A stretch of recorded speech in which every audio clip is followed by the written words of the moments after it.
This segment of Delmarva Life is brought to you by Ocean City Department of Tourism.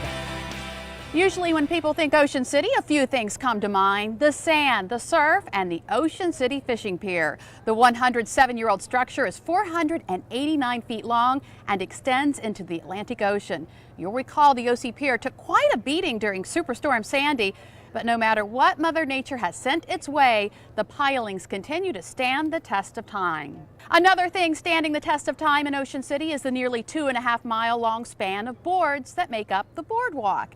It started small in 1892 with just enough pieces of wood to get across the sand in front of the local hotels. An expansion came a few years later when the Trimper family built a resort. And despite a massive fire in 1925 and a massive storm in 1933, it's grown over the years to what it is today.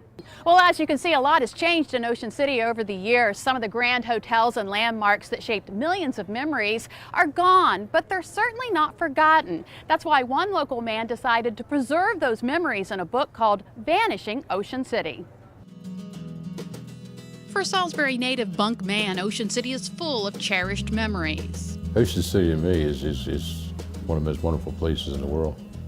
I mean, I grew up here as a child in the summertime, and I worked here as a college student, high school and college student.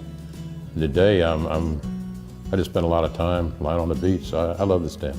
So he started documenting those memories through pictures. I started taking pictures of some of the old hotels when they were tearing them down. This was in around 2004, 2005. Just really is for my own use, just because I wanted the memories for myself. And eventually interviews, lots of interviews. I interviewed 171 people, and every one of them had something interesting to say. Every one of them loves this town, and they all just, I could have kept going. I could have kept interviewing. It was Bunk's friends that suggested he write a book. The book began as a book, a visual history of old buildings and storms and fires, and there's a lot of that in the book. The fires and storms particularly, most of the old buildings are in there. But I found out that the story of Ocean City is about the people. And the stories these people told fascinated Bunk, many of survival, both human. Some of the stories about the storm of 33, that a hurricane that created the inlet, and I interviewed 24 people that remembered that.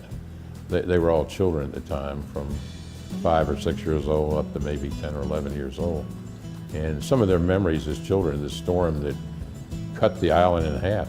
And financial. Most of these people, at least in the early days, they had 90 days to make a living. And the season was Memorial Day to Labor Day. If they had a storm, they lost 3 or 4 days income from the restaurants, from the rooming houses, from the hotels. And these were hard-working people. Many of the pictures in the book have never been published before. People, once they know you're doing a project like this, they all want to be part of it.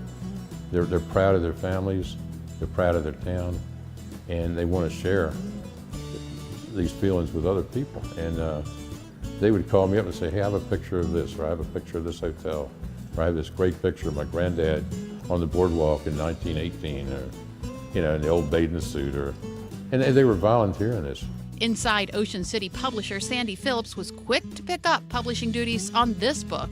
Our real objective was for my team to come up with a book that showed as much passion as Bunk has for what he's been doing for the last 7 years.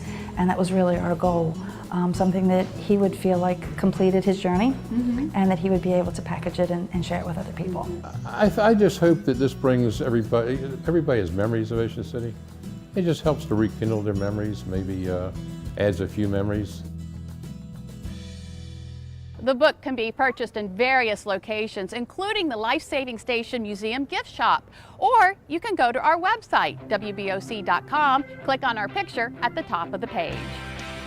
And I've really enjoyed reading the book. I've learned a lot about Ocean City. And here's something you may not know: animals have played a huge role in maritime operations. Up next, Delmarva Life's Sean Stryker shows us just how important 4 paws and some webbed feet actually were. Delmarva Life Sunfest 2014 will be right back.